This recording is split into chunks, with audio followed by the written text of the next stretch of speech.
Looking for something to read? Well, these are the books that I've written. Hop on down to the description to find the Amazon links for all 4 of them, and keep your eyes open for more in the future. With that said, on to the video. Hello ladies and gentlemen, I am the Omni viewer, and as an OG Power Rangers fan, I always wanted a figure of the coolest Zord on the whole show, the Dragonzord. Alas, it eluded me in my youth. But now, Super7 has released one as part of their Ultimates line. I already like the T-Rex, so let's see if they could deliver a second time. Like other figures in the line, the box has a slipcover that can be removed to reveal not just the window for the figure, but also a descriptive blurb on the back. But who cares about the box? Let's get this guy some air. As a quick aside, the figure is held into the plastic tray by twist ties, and as you can see, this one got wedged into the hip joint. I was able to pull it free without damaging the figure, which surprised me because of how stuck it was. I'm really not sure how Super7 can avoid this issue for future releases, since the figure has to be secured somehow and the hip is the best place to do it. All I can say is that if you get one of these things, keep your eyes open and be careful. Anyway, on to the main event. Well, here he is in all his glory. From pretty much every angle, Dragonzord is an impressive sight to behold. Sculpting detail looks about as accurate as it can. Since the design was meant to be more reminiscent of a kaiju than a dinosaur, Dragonzord is the bulkiest of the Zords besides the Megazord, so he's slightly bigger and heavier than the T-Rex Zord, as he should be. When we get in close, we can see how much attention to detail was put into this figure. The Zords were never meant to look complex, but Dragonzord has slightly more to him than the others. The sculpt itself catches the various rivets, panels, and random textures, few as they may be, just as they appear on the show, but it's in the painting that the most impressive work is seen.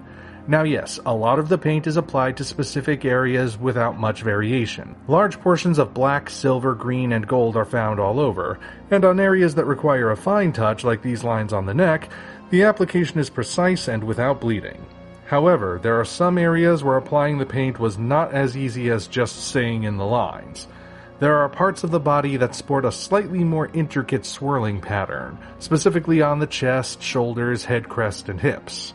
For a standard action figure, that would no doubt have been realized with decals or stickers of some sort. Here, though, the patterns are clearly painted, and they look amazing. I can detect no hint of asymmetry on any of these sections. Whether the painting was done by man or machine, either one could have made an error in the process, but I see none to speak of, so kudos to the team for that.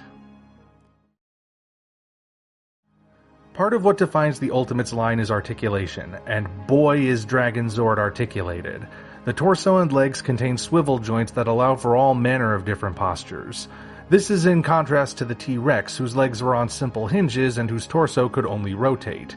This allows for a wide range of postures and poses that convey different emotions. The tail is also segmented nicely so it can be positioned however you want. And yes, the drill at the end can rotate. It's not loose, but it can still spin, which is another nice touch. The only limits can be found in the arms, which can only move up and down and have limited range at that. For some reason, the right arm doesn't go up as far as the left, though it can go further down.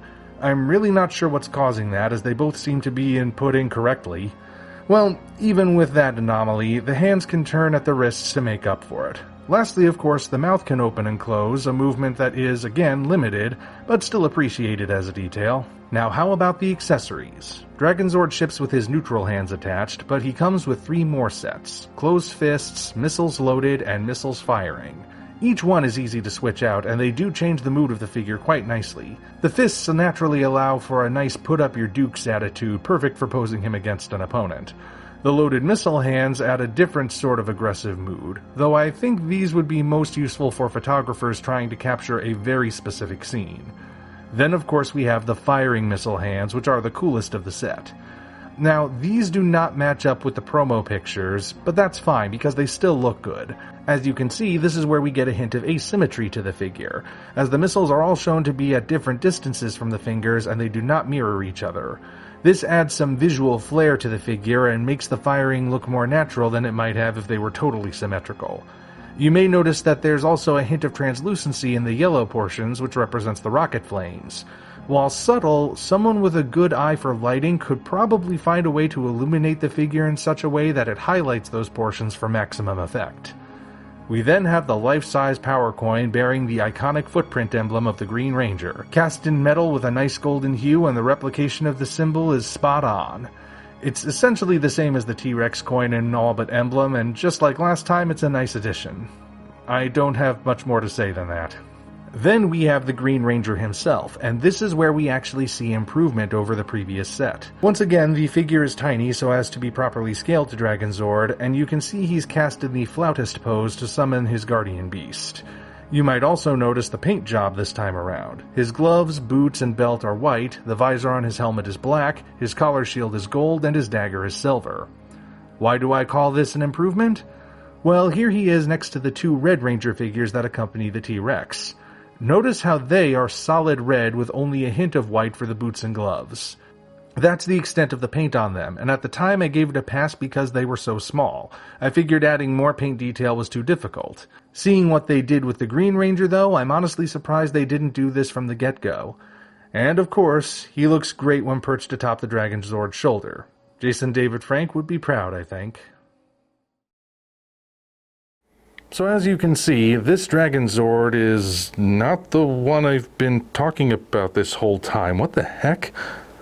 Oh, this is the San Diego Comic-Con exclusive black and gold variant that went up for sale on Big Bad Toy Store, thereby rendering the point of it being exclusive null and void.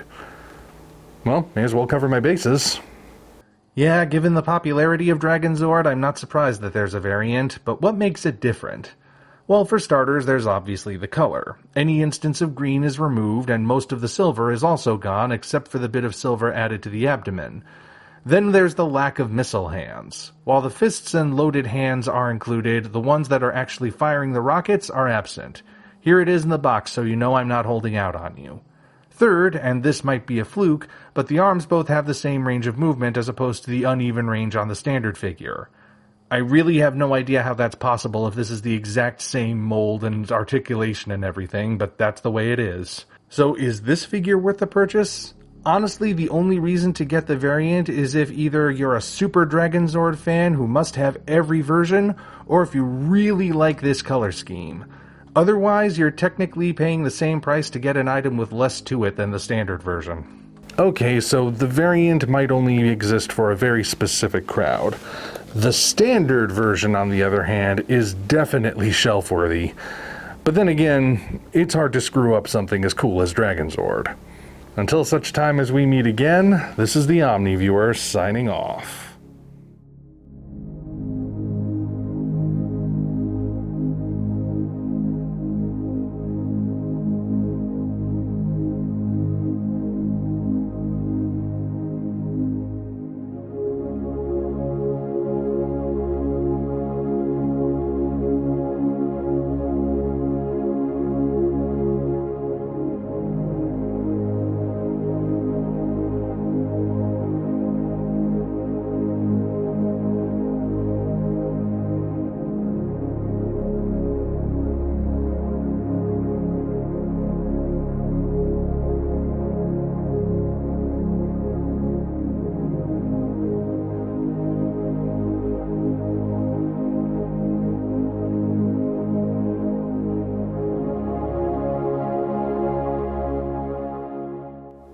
You know, I never realized how tiny Dragonzord's head is before I got this.